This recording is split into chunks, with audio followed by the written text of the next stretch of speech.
बैठ जाओ। हाँ मिलाओ।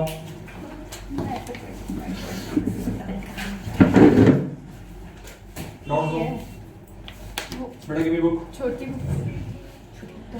सर 38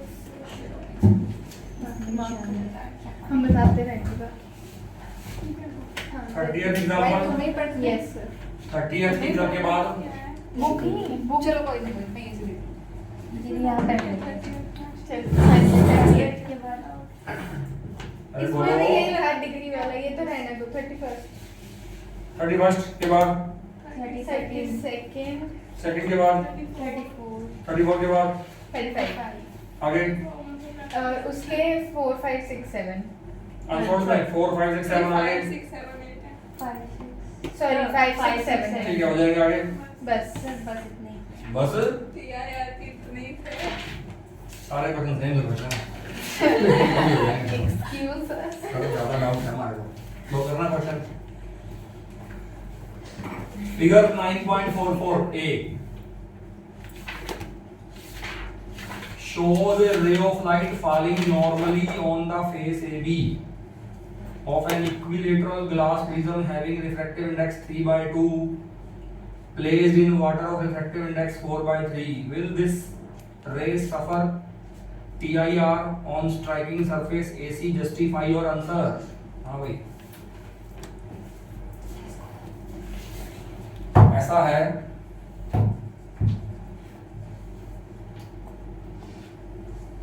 ये कौन है इक्विलेटरल ग्लास प्रिज्म। इक्विलेटरल का मतलब क्या हुआ तीनों साइड बराबर है ये एंगल 60 ये एंगल 60 ये एंगल 60 और ये पड़ा किसमें है एयर में नहीं पड़ा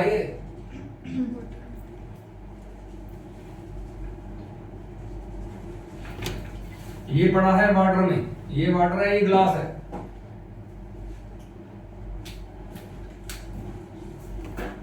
और हुआ क्या है यहां से रे गिराई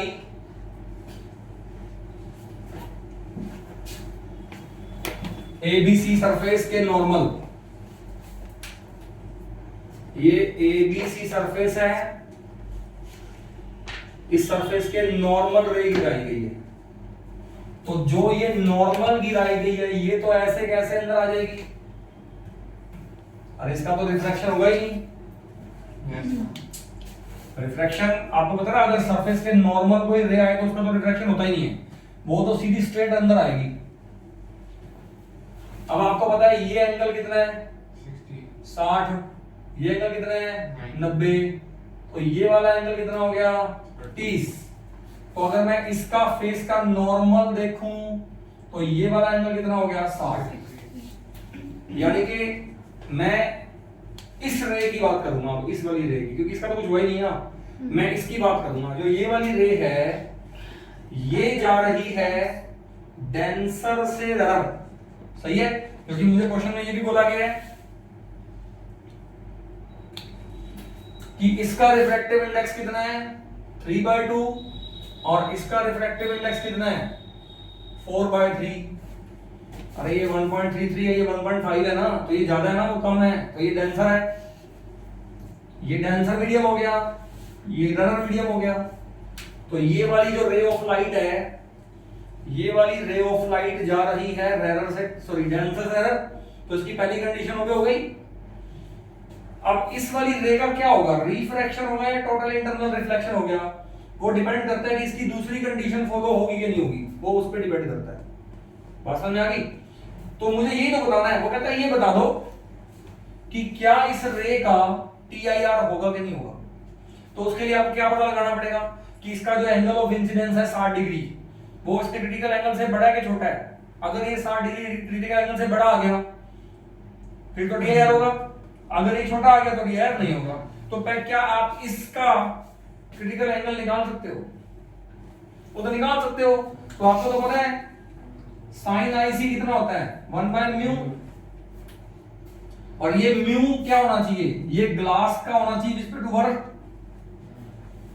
अरे सही बात है क्या Yes, sir. क्योंकि मैंने बोला था कि जब भी मैं अकेला म्यू लिखूंगा ना तो समझ जाना मैं डेंसर का लिखूंगा विस्पेक्ट टू एरर, और यहाँ पे डेंसर ग्लास है, एरर कौन है, वाटर है। तो ये आ गया। अब इसको सॉल्व करो, म्यू फॉर ग्लास ऊपर चला जाएगा, म्यू फॉर वाटर नीचे, वो नीचे जाके ऊपर चल जाएगा, तो ये हो जाएगा म्यू फॉर वाटर। अब दोनों की वैल्यू पुट करना, 4/3 और 3/2 ये बताओ कितना आ गया, ये आ गया 4/3 और ये हो गया 3/2, ये कितना हो गया, ये कितना हो गया भाई, ये हो गया 8/9। अरे कितना हो गया, 3/9 ये 8/9 हो गया। यस साइन IC 8/9 आ गया। सोच के देखो अगर ये 1 होता, ये 9/9 अगर ये 1 होता तो IC कितना होता, 90 डिग्री। अब ये 1 से कितना छोटा है, क्या बहुत ज्यादा छोटा है, ये थोड़ा सा छोटा है, थोड़ा सा छोटा। तो इसका मतलब ये जो एंगल है ये 90 से थोड़ा सा ही कम होगा, मतलब ये कितना एंगल कम होगा, 90 से कितना कम होगा, ये 5 90 से कितना होगा, मान लो 80 होगा या 75 होगा। तो अगर क्रिटिकल एंगल 75 आएगा तो ये वाला जो एंगल है बेटा वो क्रिटिकल एंगल से तो बड़ा नहीं हुआ, इसका मतलब इसका DAR तो नहीं होना चाहिए। तो क्या आंसर आ रहा है, will not form DAR, answer आ गया, लगा लिया मैंने अंदाजा, और क्या अंदाजा लगाना था। अरे मेरे को तो यही पता लगाना था ना कि इसका DAR होगा कि नहीं होगा, मुझे दिख रहा है इसका angle of incidence critical angle से छोटा है, नहीं बात समझ में आई। यस अच्छा एक बात बताओ, 8/9 आपको ये पता है ना साइन 90 कितना होता है 1, और बेटा साइन 60 कितना होता है, √3/2 कितना होता है 60, √3/2 √3/2 कितना होता है 1.732/2 कितना हो गया 0.866 हो गया। यस अरे बोलो, अच्छा इसकी वैल्यू बताओ, इसकी वैल्यू 1 से तो लेस आएगी लेकिन 0.866 से तो ज्यादा ही आएगी। इसका मतलब ये वाला एंगल भी क्या आएगा, 90 से तो कम आएगा, बट 60 से क्या आएगा, ज्यादा आएगा। अरे नहीं बात समझ में आएगी, तो मुझे पता चल गया कि ये जो क्रिटिकल एंगल आएगा ना ये 60 से तो ज्यादा ही आने वाला है और 90 से कम आने वाला है। मुझे आइडिया हो गया that IC is greater than 90, sorry greater than 60 but less than 90। इसका मतलब यहाँ जो एंगल ऑफ इंसिडेंस है 60 वो क्रिटिकल एंगल से क्या है, लेस है, क्योंकि क्रिटिकल एंगल 60 से तो ज्यादा है ही, वो तो मुझे कंफर्म हो गया यहाँ पर। तो इसका मतलब इसका क्या नहीं होगा, TIR नहीं होगा।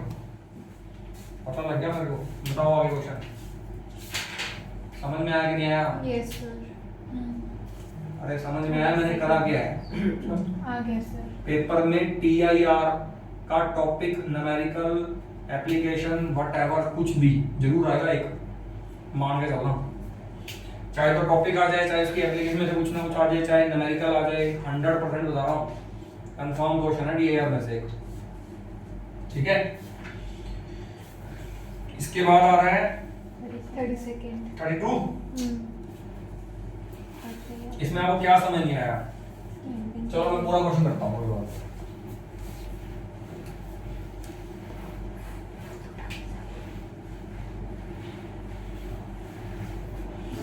मैंने टेस्ट आप संडे को रखा है ना, यस सर। हाँ टेस्ट संडे को। एग्जाम्पल 32, ray of light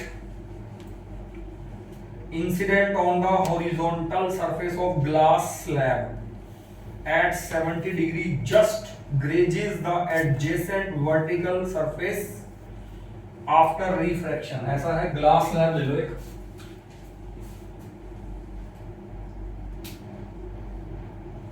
ये ले लो एक ग्लास स्लैब, इसमें ये सरफेस कौन सा है, हॉरिजॉन्टल, और ये सरफेस कौन सा है, इसका एडजेसेंट वर्टिकल सरफेस है। ये हॉरिजॉन्टल सरफेस है और इसी का वर्टिकल एडजेसेंट सरफेस ये वाला है, ऐसे बोलता है। अब एक रे गिरा दी गई है, कितने एंगल पे गई, यहां से एक रे गिरा दी गई है, कितने एंगल पे, 70 डिग्री एंगल पे। अब ये बताओ ये रे जा जा कहां से कहां रही है? इट इज गोइंग फ्रॉम रडर टू डेंसर, तो ये नॉर्मल के टू वर्ड्स बैंड करेगी। तो ये लो ये नॉर्मल के टू वर्ड्स बैंड करा दी मैंने, हो गई bend towards normal bend. अब ये क्या होगी, ये इस वर्टिकल सरफेस पे जब गिरी ऐसे, इसको जमा सीधा लेके आओ यहां से, ऐसे गिरी है। Now this is going from denser to रडर मीडियम, इसका यहां पे क्लियर होने के चांसेस हैं। बट उसने मुझे क्वेश्चन में क्या बोल दिया, वो कहता है यहां बनाओ नॉर्मल, और यहां पर ये जो रे है ये क्या करती है, ग्रेज करती है। ग्रेज का मतलब ये ना तो अंदर आती ना बाहर जाती, ये इस सरफेस के अलोंग जाएगी ऐसे। अगर ये सरफेस के अलोंग जाएगी इसका मतलब ये वाला बाहर वाला एंगल कितना हो गया, 90। तो इसका मतलब अंदर वाला ये वाला एंगल कितना हो गया, तो क्रिटिकल एंगल हो गया। Yes. नहीं बात समझ में आई? Yes, sir. क्रिटिकल एंगल कौन सा एंगल था, जो डेंसर मीडियम के अंदर बनता था, जिसके लिए रडर मीडियम वाला एंगल कितना होता था, 90 डिग्री। ग्रेज करने का मतलब होता है कि अलोंग द सरफेस जाना। तो ये मुझे क्वेश्चन में गिवन है कि एडजेसेंट वर्टिकल सरफेस पे जब वो गिरेगी तो वो अलोंग द सरफेस जाएगी। ठीक है, तो यहां बेटा एंगल कितना हो गया अपना, ये हो गया अपना एंगल क्रिटिकल एंगल। अच्छा, ये नॉर्मल और ये नॉर्मल, इन दोनों के बीच में ये वाला एंगल कितना हो गया, 90। क्या ये वाला एंगल निकाल सकते हो क्या? क्या मुझे क्वेश्चन में म्यू गिवन है? उसने बोला है म्यू में कुछ भी गिवन नहीं है आपको। Calculate critical angle and refractive index, दोनों तो निकालने हैं आपको। आईसी चाहिए और आपको म्यू चाहिए। ये म्यू निकाल के दिखा दो और आईसी निकाल के दिखा दो। चलो पहले इसको आर मानते हैं अपन। अब मुझे बताओ आईसी प्लस आर कितना हो गया, 90 हो गया। अरे बोलो। Yes. ये राइट एंगल ट्रायंगल दिख रही है बेटा आपको, इसमें अगर ये 90 तो इन दोनों का सम भी 90 आएगा। आईसी प्लस आर बराबर 90 हो गया बेटा आपके पास, है ना। अच्छा एक मेरे को म्यू बताओ, यहाँ पे म्यू क्या लिखोगे तुम, mu of glass respect to air, जिसको तुम सिंपल म्यू बोलते हो, वो आएगा साइन 70 बाय साइन आर। सही बात है। Yes. अच्छा यहां बताओ म्यू को क्या बोलोगे, यहां म्यू को तुम बोलोगे 1 बाय साइन आईसी। अरे यहाँ एयर वाला मीडियम तो साइन 90 बना है, Yes. तो यहाँ म्यू आ जाएगा 1 बाय साइन आईसी, है ना। अच्छा क्या यहाँ तुम आर की वैल्यू पुट कर सकते हो क्या, बताओ ना कितनी आएगी। म्यू बराबर कितना आएगा बताओ, साइन 70 बाय आर कितना हो गया 90 माइनस आईसी। क्या इसको मैं साइन 90 माइनस आईसी बोल दूं? Yes. अरे बोलो। Yes. तो क्या ये कोस आईसी बन गया? Yes. तुमसे पूछ रहा हूं। तो म्यू कितना आ गया, sign 70 by cos IC.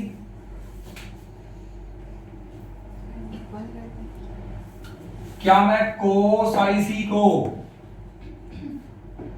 1 minus sine square IC का रूट बोल सकता हूं क्या? Yes. क्या मैं कोस आईसी को 1 माइनस साइन स्क्वायर आईसी का रूट बोल सकता हूं? Yes. अब मुझे बताओ यहां से साइन आईसी कितना आएगा, 1 बाय म्यू। तो क्या मैं साइन स्क्वायर आईसी यहां पर 1 बाय म्यू स्क्वायर पुट कर सकता हूं क्या? Yes. तो म्यू निकल गया ऐसे। अरे म्यू ही तो बचेगा, इसमें और क्या बचेगा? बताओ बेटा म्यू कितना आएगा, साइन 70 बाय अंडर रूट के अंदर बताओ कितना आ गया, 1 बाय 1 माइनस म्यू स्क्वायर। सही है क्या? Yes. अरे बोलो। Yes sir. बताओ कितना आ गया, ये हो गया 1 बाय म्यू का होल स्क्वायर। और मैं काम करता हूँ इसमें एलसीएम लेता हूँ, नीचे साइन 70 ऊपर चलेगा, चलने दो। म्यू मल्टीप्लाई नीचे कितना आएगा, अंडर रूट के अंदर नीचे कितना आएगा, mu square minus 1 by mu. Mu ऊपर आ गया। और ये सामने म्यू चल रहा है, ये म्यू जाएगा ऊपर, म्यू से म्यू तो कट गया। अरे नहीं बात समझ में आई? Yes.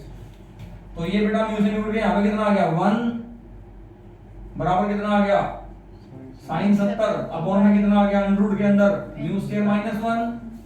मैं म्यू स्क्वायर माइनस 1 को ले जाऊं सामने यस और स्केलिंग कर दूं दोनों तरफ, तो कितना आ गया म्यू स्क्वायर माइनस 1 बराबर कितना आ गया sin स्क्वायर 70। तो क्या यहाँ से म्यू निकाल सकते हो? The only question sin 70 की वैल्यू क्वेश्चन में गिवन होगी, अगर क्वेश्चन आएगा तो पेपर में। गिवन है इसमें, अगर इसमें ना गिवन नहीं है, वही कि मैं बता रहा हूँ, ऐसा क्वेश्चन वरना आएगा ही नहीं। अगर पेपर में ऐसा क्वेश्चन आएगा तो या तो sin 70 की वैल्यू गिवन होगी या कोई एंगल ढंग का गिवन होगा, sin 60 गिवन होगा जो आप पुट कर सके और y म्यू निकाल सके। अब अगर यहाँ पर एंगल 60 होता तो आप sin 60 पुट करते, वो आता 3/4 म्यू आ जाता, म्यू को यहाँ पुट करते ऐसे आ जाता, क्वेश्चन खत्म हो जाता। क्वेश्चन तो हो गया। अब sin 70 प्रॉब्लम है तो sin 70 मैं बोल रहा हूँ गिवन हो क्वेश्चन में, अगर नहीं गिवन होगा तो वो गलत है, तो उसके ग्रेस मार्क्स मिलेंगे आपको। पहली बार ऐसा क्वेश्चन आएगा नहीं। बोलो डन क्वेश्चन हो गया? Yes sir. क्वेश्चन तो खत्म हो चुका है, मैंने कर दिया क्वेश्चन तो सॉल्व। हाँ भाई आगे चलूं क्या? आगे चलूं 32 के बाद 33 तो नहीं है, 33 तो सेम है। हाँ 34 क्वेश्चन करो, साफ कर दूं क्या इसको?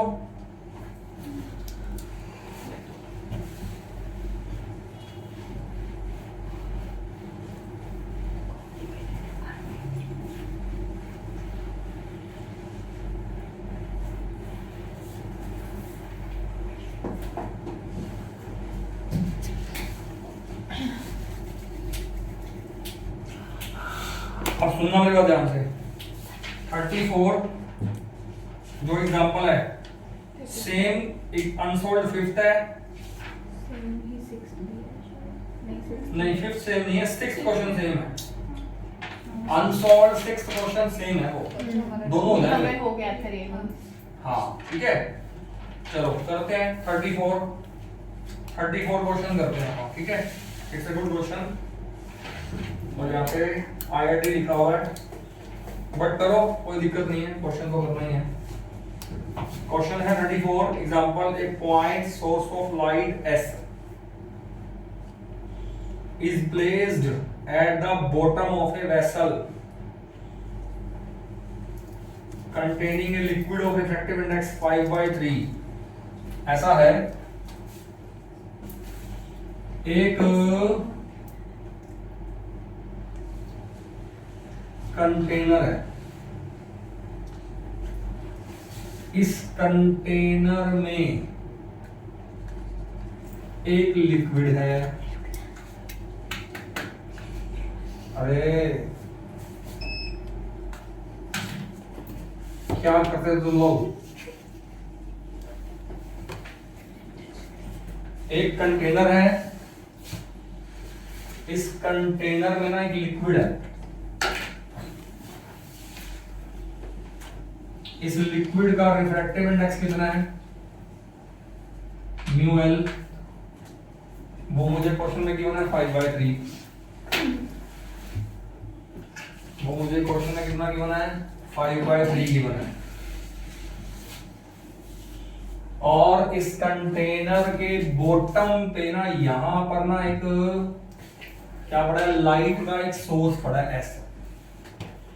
यहां पर क्या पड़ा है? लाइट का एक सोर्स पड़ा है S। अब इसमें से जो लाइट का जो सोर्स है S, उसमें से रेज निकलेंगी।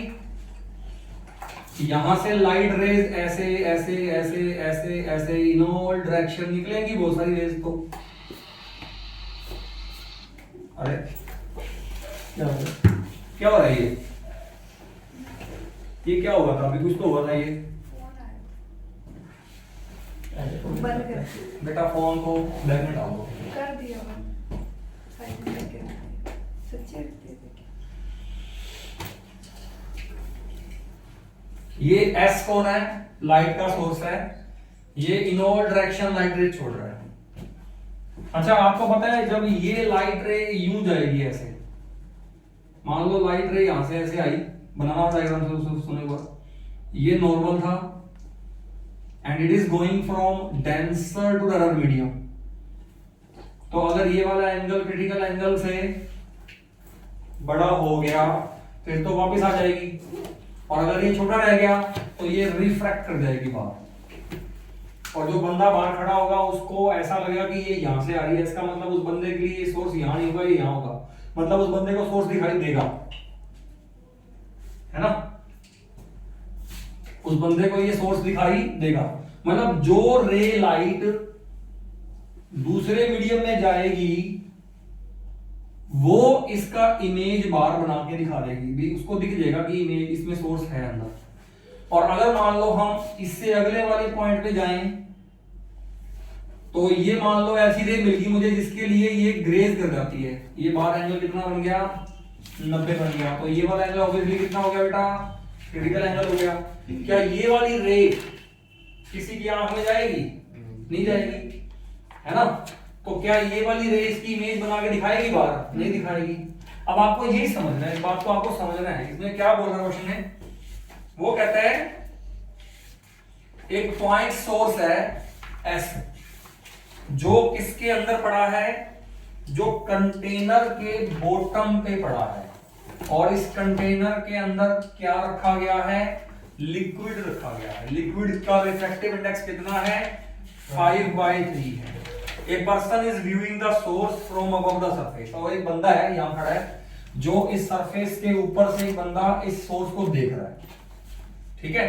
तो उस बंदे को कौन सी रेज हैं जो उस बंदे को सोर्स दिखा रही हैं, जो रेज उसकी आंखों में जाएंगी, और आंखों में सारी तो जाएंगी नहीं, क्योंकि कुछ रेज ऐसी भी होंगी जिनके लिए क्रिटिकल एंगल बन जाएगा, और क्रिटिकल एंगल से लेस एंगल वाली रेज जो होंगी वही उसकी आंखों में जाएंगी। क्रिटिकल एंगल तक या उससे ज्यादा एंगल वाली रेज टीयर करेंगे, आपको पता है ना, बात समझ आ गई बेटा।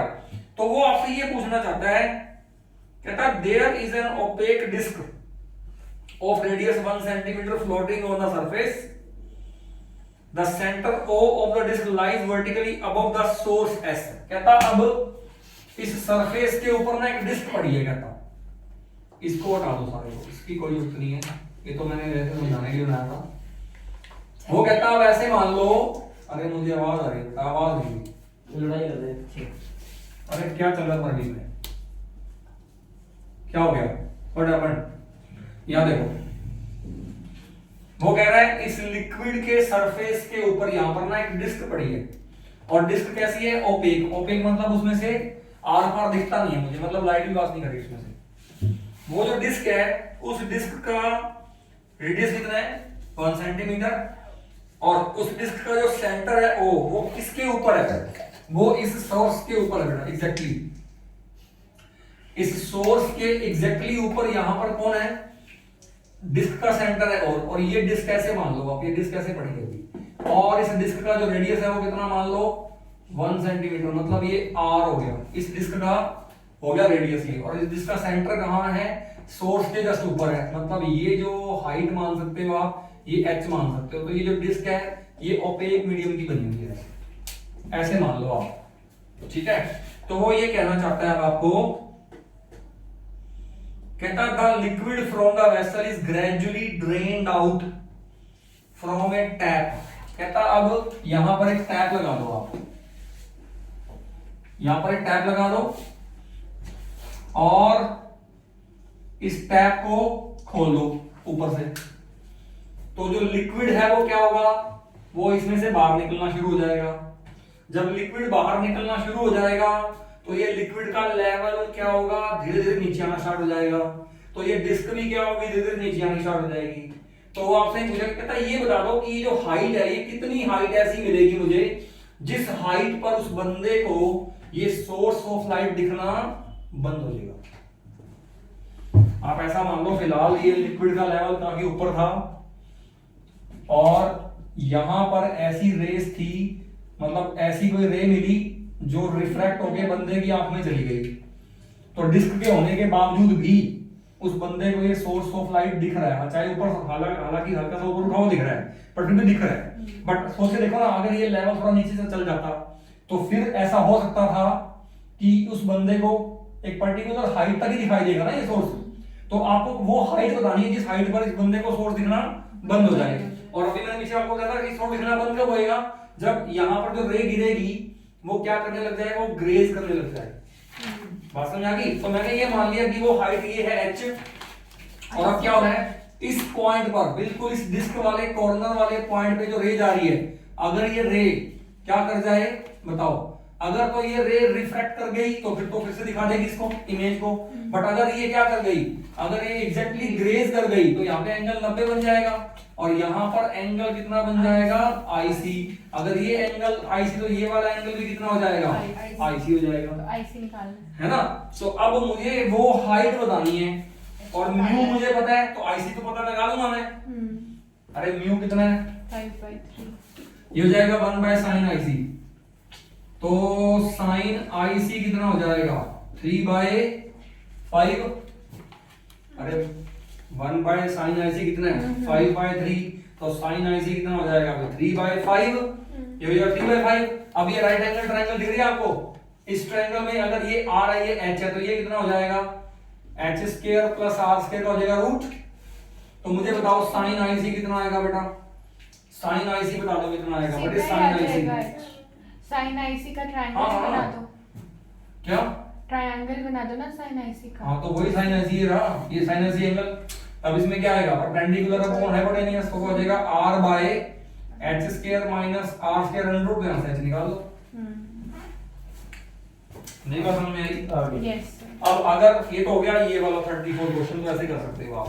अब अगर आप इसमें एक जनरल बात करना चाहो, जनरल अगर आप इसको जनरली सॉल्व करना चाहो तो आपको पता है साइन आईसी कितना है, साइन आईसी कितना है वो है r by h square minus r square under root, और वैसे साइन आईसी कौन है वो है 1/μ। तो अब आप एक काम करो, साइन आईसी को बीच में से हटा दो और म्यू r और h में रिलेशन बना के दिखाओ। तो वो बताओ कैसे बनाओगे, आप कहोगे 1/μ कितना होता है r by h square minus r square under root, दोनों स्क्वायरिंग कर दो कितना आएगा 1/μ स्क्वायर बराबर कितना हो जाएगा r square by h square minus r square. अरे बोलो सही बात है। अच्छा अब आप अगर क्रॉस मल्टीप्लाई करो कितना आएगा h square minus r square, सामने कितना आएगा म्यू स्क्वायर r स्क्वायर। तो आप ये r स्क्वायर एक तरफ ले जाओ, h स्क्वायर कितना आ जाएगा म्यू स्क्वायर माइनस 1 इनटू हो जाएगा, नहीं प्लस 1 इनटू हो जाएगा r स्क्वायर। अरे बोलो। यस तो अब आप बस आपके पास ये रिलेशन आ गया। अब अगर आप वो अनसॉल्व्ड क्वेश्चन करो, कौन सा भी 6th क्वेश्चन, तो आपको चाहिए एरिया। भाई ये जो ऊपर जो एरिया है कितने एरिया के अंदर लाइट दिखाई देगी। अब जो क्वेश्चन नंबर 6 है ना बेटा, वो उसमें क्या करता है पता है, उसमें वो डिस्क नहीं रखता यहाँ पर, उसमें वो आपसे ये पूछता है कि कितने एरिया के अंदर लाइट जो ये सोर्स है वो दिखाई देगा, क्योंकि इसके बाहर तो सोर्स दिखाई देना बंद हो गया। तो ये एरिया निकालने का मतलब क्या चाहिए आपको, पाई आर स्क्वायर चाहिए। तो आपको पता है यहां से ये पड़ा आर स्क्वायर, बताओ कितना आ गया R square H square by 1 plus mu square. तो एरिया कैसे निकालोगे, पाई आर स्क्वायर वो आ जाएगा सामने, pi H square by 1 plus mu square. ये लो ये आ गया आंसर आपके पास, ये पढ़ो ठीक है। प्लस अरे ये प्लस आएगा ना, हाँ यहाँ प्लस तो वहाँ वो ये लागू mistake होगा, है, प्लस हाँ, थोड़ा सा ये प्लस आएगा, ये हाँ, प्लस यहाँ आएगा, minus तो यहाँ हो जाएगा। माइनस आएगा, बस बाकी जरा सही है। तो म्यू तो स्क्वायर ये कितना हो गया म्यू स्क्वायर minus माइनस 1, ये भी कितना हो गया minus म्यू स्क्वायर माइनस 1। ये लो बेटा ये क्वेश्चन नंबर 6 का आंसर आ गया आपके पास, ये yes। सेम क्वेश्चन था ठीक है। चलो अब आपका 34 भी हो गया, 35 का डाउट नहीं है, 35 भी सेम ही है क्वेश्चन, 35 हो जाएगा, सेम है हो सकता है। और इसके बाद अनसॉल्व्ड में क्वेश्चन तो 4 कर लोगे। 5 फिफ्थ क्वेश्चन, हाँ जी find the maximum angle of refraction when a ray of light is refracted from glass to air। बस खत्म हो गया। अरे कर लो ना, कैसे समझ नहीं आया। हिसाब कर रहा हूं मैं। तो सीट पे बैठ ले भाई, ले पकड़ खींच लेना अपने फोन से। देखो मुझे क्वेश्चन में क्या गिवन है, म्यू गिवन है। म्यू कितना है 3/2, और वैसे म्यू होता क्या है,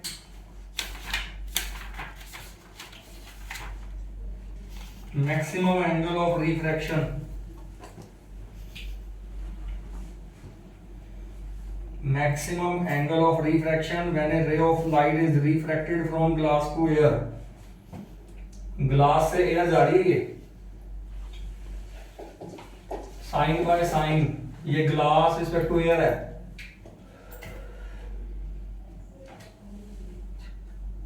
तो ये एयर वाला एंगल ऊपर आएगा, तो एयर में एंगल कौन सा लिया जाएगा, एंगल ऑफ रिफ्रैक्शन, और ग्लास में कौन सा लिया जाएगा, क्योंकि ग्लास से जा रही है ना बेटा एयर में, तो इसमें आएगा साइन ऑफ आई।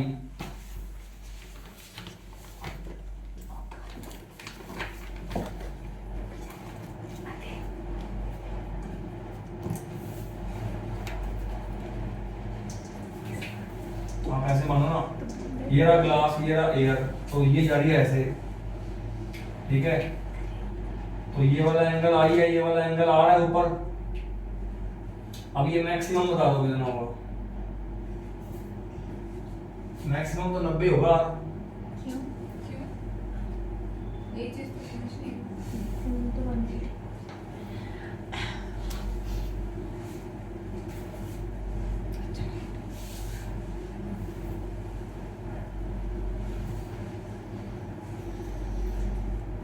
क्योंकि आपको पता तो है, देखो ये म्यू तो कांस्टेंट है ना बेटा, म्यू तो 3/2 ये फिक्स ही है।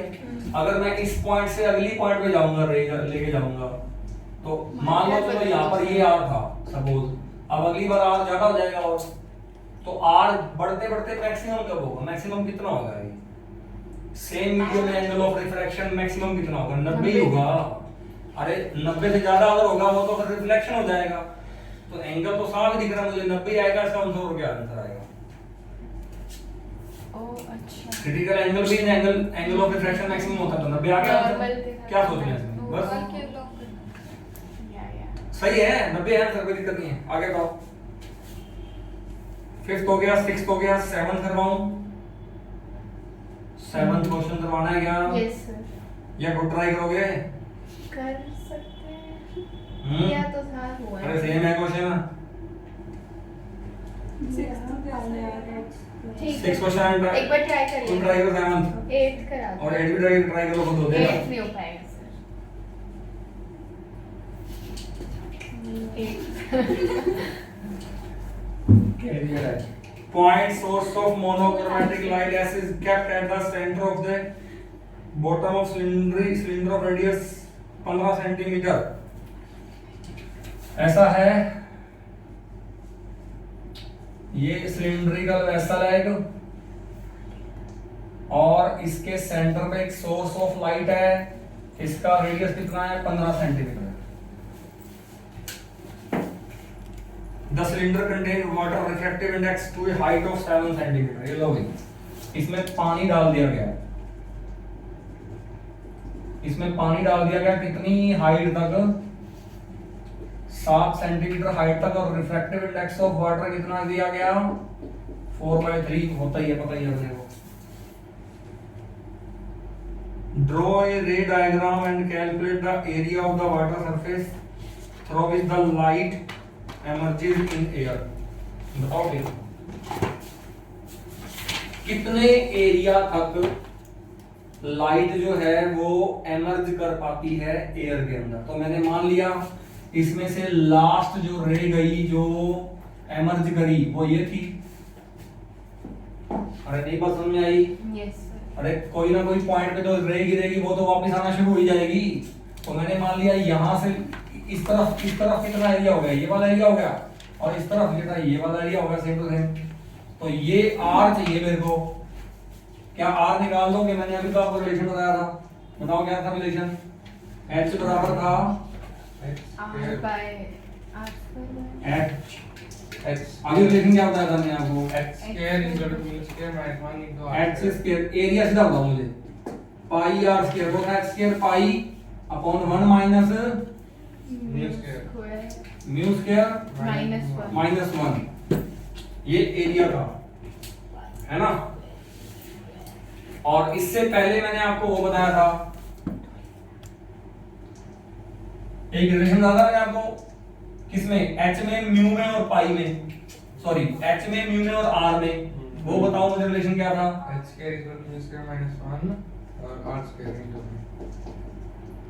-1 इंटू आर स्क्वायर। तो आपको तो एरिया चाहिए ना सीधा, तो ये एरिया तो क्या बस ये बड़ा एरिया, अरे एच कितना लोगे? 7 लोगे। म्यू पता है, पाई पता है, कोड आंसर लो, खत्म है। सेम क्वेश्चन है बेटा, क्या है? सेम तो क्वेश्चन है। आपको ये वाला एरिया चाहिए जिस एरिया में लाइट बाहर निकल रही है। इस पॉइंट से आगे लाइट बाहर निकलना बंद हो गई, मतलब इसके अंदर लाइट बाहर निकलेगी सिर्फ। नहीं बात समझ में आई? यस। आप ये निकाल लो, मैंने बोला सारा क्वेश्चन सेम है। आगे बताओ, हो गए? चलो प्रिज्म फॉर्मूला करते हैं, अभी हम स्टार्ट करेंगे। पकड़ो उसको।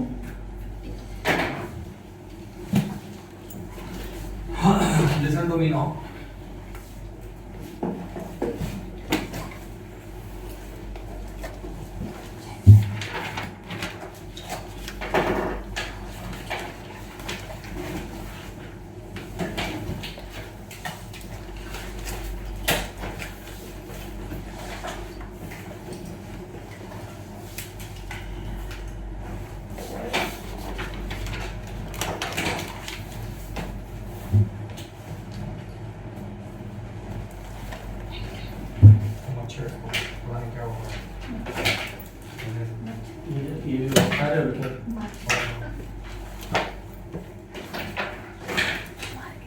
हाँ भाई,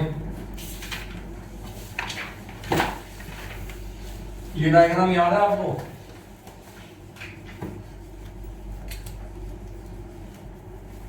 दिस इज प्रिज्म,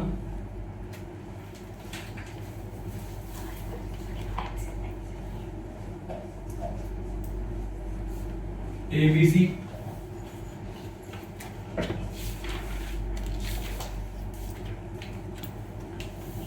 मैंने कहा था यहां से रे आएगी,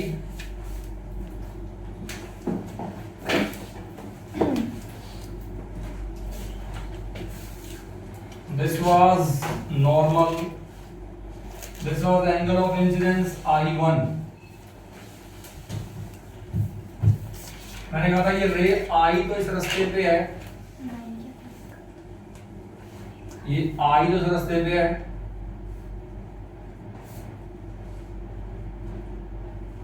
लेकिन ये जाएगी इस रास्ते में। मैंने कहा था BC के पैरेलल मत दिखाना इसको, ये BC के पैरेलल हो सकती है क्योंकि ये नॉर्मल के टूवर्ड्स बैंड होना है इसने, तो हो सकता है ना कि नॉर्मल के टूवर्ड्स इतना ही बैंड होएगी वो BC के पैरेलल भी बन जाए। मैंने कहा था BC के पैरेलल हम दिखाएंगे, लेकिन वो स्पेशल केस में दिखाएंगे, और वही स्पेशल केस हमने आज पढ़ना है। बट मैं पहले पुराने वाला जो बनाया था वही बता रहा हूँ आपके सामने फिलहाल। ये एंगल I1 जो पहले पुराना डायग्राम बनाया था वही डायग्राम बन रहा है फिलहाल। ये एंगल I1 है, ये एंगल कौन सा था? मैंने कहा था R1। अब ये जा रही है डेंसर स्लेरर मीडियम में, तो मैंने कहा था इसका नॉर्मल ये दिखा सकते हो, ये दोनों नॉर्मल मिल जाएंगे O पॉइंट पे। अब ये जा रही है डेंसर स्लेरर मीडियम में, तो ये नॉर्मल से अवे बैंड कर जाएगी। और मैंने कहा था ये वाला एंगल अगर मान लो R2 तो ये वाला एंगल मान लेना I2, और ये पीछे से अगर मैं इसको पीछे ले जाऊं तो ये बन जाएगा एंगल ऑफ डेविएशन डेल्टा। ये नॉर्मल के टुवर्ड्स बन करी थी, ये रेडर से डेंसर तो नॉर्मल के टुवर्ड्स, ये डेंसर से तो नॉर्मल से आगे। सही है, कोई दिक्कत नहीं है बिल्कुल। ये O पॉइंट था, ये LM था मेरे ख्याल से, ये MN था, ये S था, और ये D पॉइंट था। ठीक है। अब मैंने कुछ फॉर्मूले बताए थे आपको। पहला फॉर्मूला था डेल्टा बराबर I1 plus I2 minus R1 plus R2, ये डेल्टा बराबर फॉर्मूला था पहला। ये वाला फॉर्मूला होता है फॉर ऑल एंगल्स, चाहे I और R छोटे हो बड़े हो, सभी तरह के एंगल के लिए ये वाला फॉर्मूला होता है। बट अगर I और R छोटे हो जाए तो for small I and R angles, अगर एंगल्स I और R छोटे हो जाएं तो फिर मैंने फॉर्मूला क्या बताया था, याद है? डेल्टा बराबर म्यू माइनस 1 इंटू ए बताया था मैंने। और मैंने फॉर्मूले बताए थे आपको, मैंने कहा था R1 प्लस R2 बराबर कितना था, A था। याद है क्या, ये सारे फॉर्मूले थे। Yes. अरे ये वाला फॉर्मूला कब लगाना है, जब I और R एंगल क्या होते हैं, बहुत छोटे होते हैं। स्मॉल होते हैं। आ गया याद। चलो अब इतना टॉपिक तो हमने पढ़ लिया था बेटा, ठीक है। अब हम इसका पढ़ेंगे special case.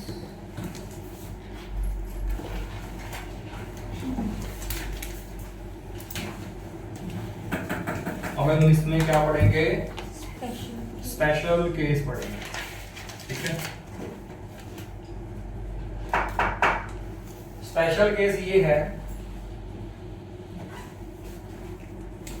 that when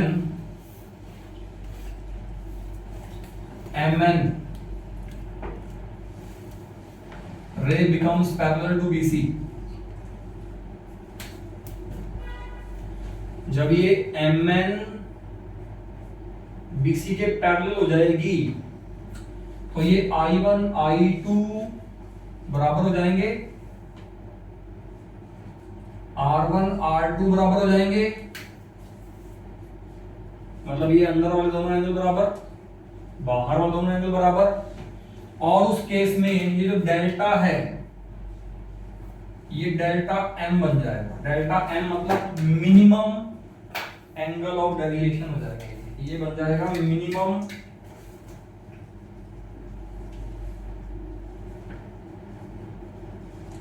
angle of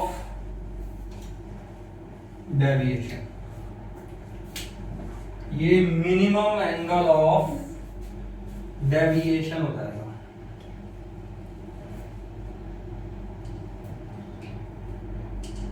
ये बन जाएगा मिनिमम एंगल ऑफ डेविएशन। अब ये सिर्फ लिखने से थोड़ा काम चलेगा, इसको प्रूव करना पड़ेगा आपको, और इसके कॉरेस्पॉन्डिंग आपको डायग्राम भी बना के दिखाना पड़ेगा कि जो हम बोल रहे हैं क्या वो लग भी रहा है नहीं लग रहा वहां पे। तुम दोनों कल से इकट्ठे मिल रहे हैं, तुम दोनों एक दूसरे का नुकसान कर रहे हो। जो मैंने स्पेशल केस बनाया उसके ऊपर मैं डायग्राम बनाता हूं, ठीक है।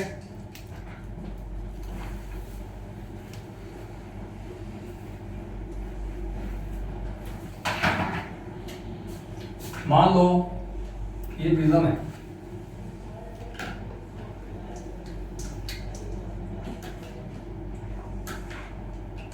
इट्स अ प्रिज्म ABC, यहां से रे आई MN LM, सॉरी, ये था नॉर्मल, ये एंगल था I1,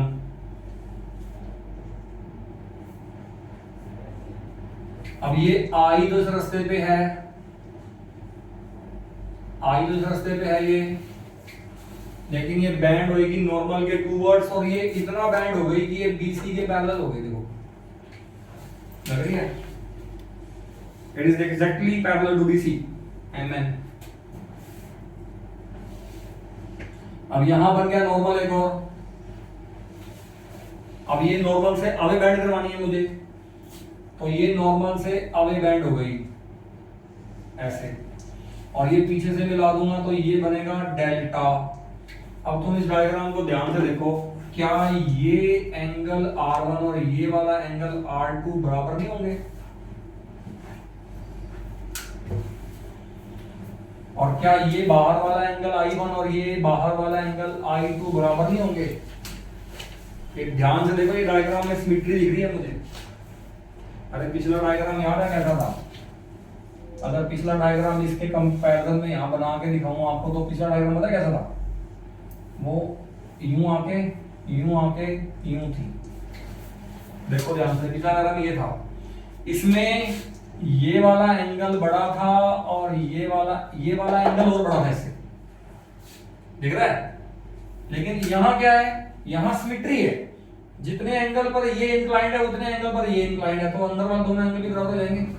और जब ऐसा होता है तो ये जो डेल्टा बनता है ना, ये मिनिमम बनता है, इसको बोलेंगे डेल्टा एम। चेक कर लो, ये स्पेशल केस क्या कहता है, क्या कहता है स्पेशल केस?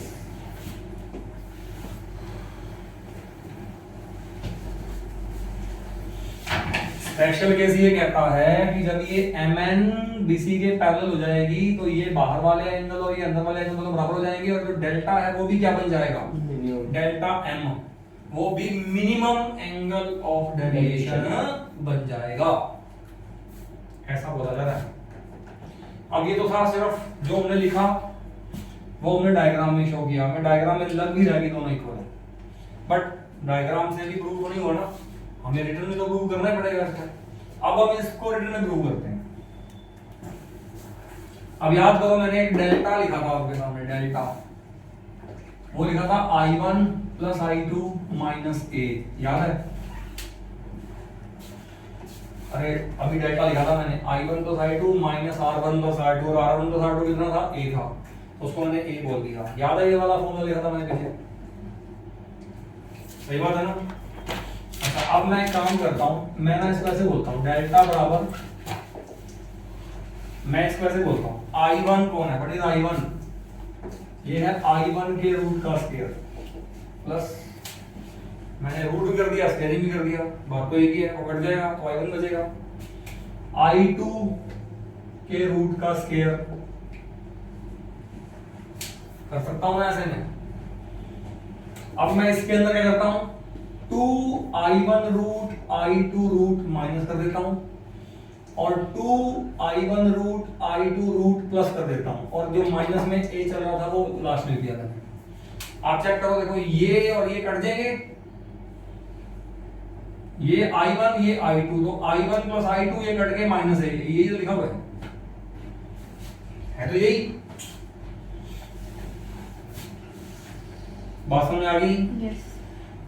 अब ध्यान से देखो, क्या मैं इसको, सिर्फ इसको, क्या root I1 minus root I2 का स्क्वायर लिख सकता हूं क्या? ये मैंने इसीलिए किया ताकि ये बन जाए मेरे पास A माइनस B का होल स्क्वायर, क्या होता है A square plus B square minus 2AB, और बाकी जो चल रहा है चले तो प्लस में कितना आएगा, 2I1 root I2 root minus में A, सामने आएगा डेल्टा,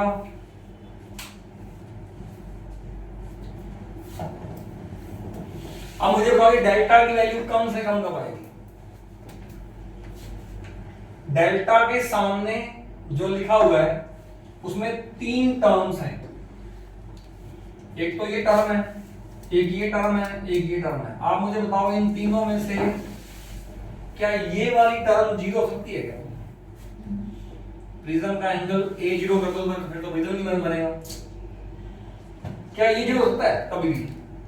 I1 I2 कुछ तो लोगे, अरे चाहे कम लोगे ज्यादा लोगे, कुछ तो लोगे ना, तो ये भी 0 कभी नहीं होगा, ये भी 0 कभी नहीं होगा। क्या ये 0 कभी होता है क्या? ये 0 कब होगा? जब I1 I2 दोनों बराबर होंगे, और जब ये 0 हो जाएगा तो डेल्टा की वैल्यू क्या हो जाएगी? तो ये तो प्रूव करना था मुझे। मैं कहूंगा delta will be delta M if I1 root minus I2 root का स्क्वायर बिकम 0। तो यहां से मेरे पास आ गया I1 बराबर I2, मैं I1 और I2 को I मान लेता हूं। अगर I1 और I2 बराबर हो गए I के, तो मैंने बोल दिया फिर R1 और R2 भी बराबर हो जाएंगे इसके R के। अरे सही बात है क्या? सही बात है? अच्छा, अब मुझे बताओ, आपको पता है ना R1 प्लस R2 कितना था? वो था A। तो R1 को भी R बोल दो, R2 को भी R बोल दो, तो ये हो जाएगा 2R बराबर A। तो R कितना आ जाएगा? A/2 आ गया। ये सारी बातें इस स्पेशल केस के लिए चल रही हैं। और ऐसे मुझे बताओ बेटा, आपने कहा था डेल्टा बराबर कौन है? I1 plus I2 minus A है। टाइम पड़ा है हमारे पास?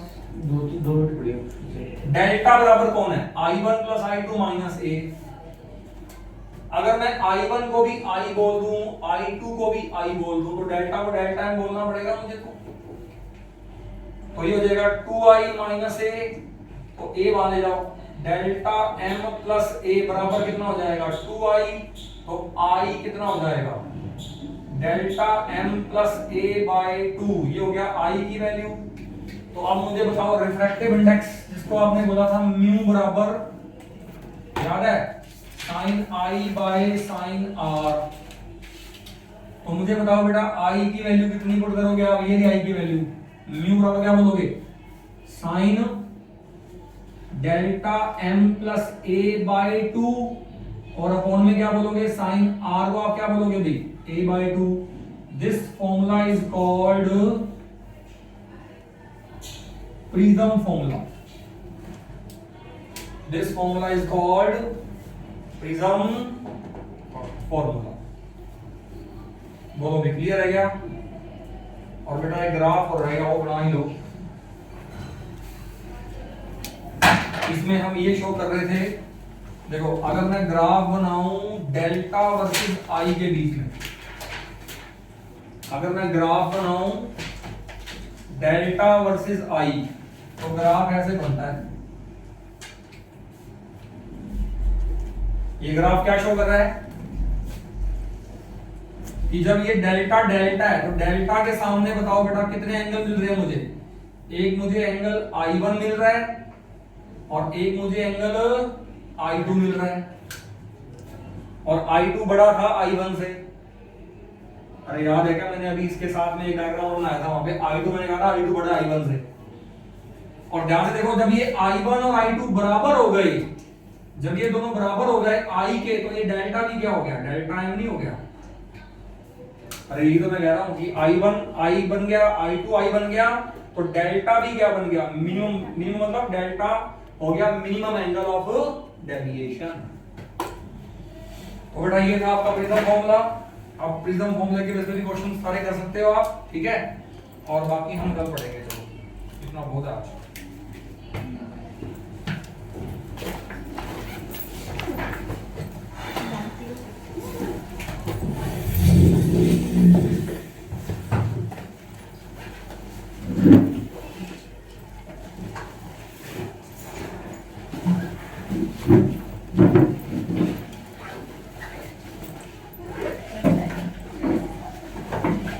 आज जो बाकी क्वेश्चन जो मैंने तुमको कराया ना टीआर के, वो सारे वाला ट्राई कर लेना, और प्रिज्म फॉर्मूला के बेटा प्रश्न उधर कर लेना, ठीक है। जाओ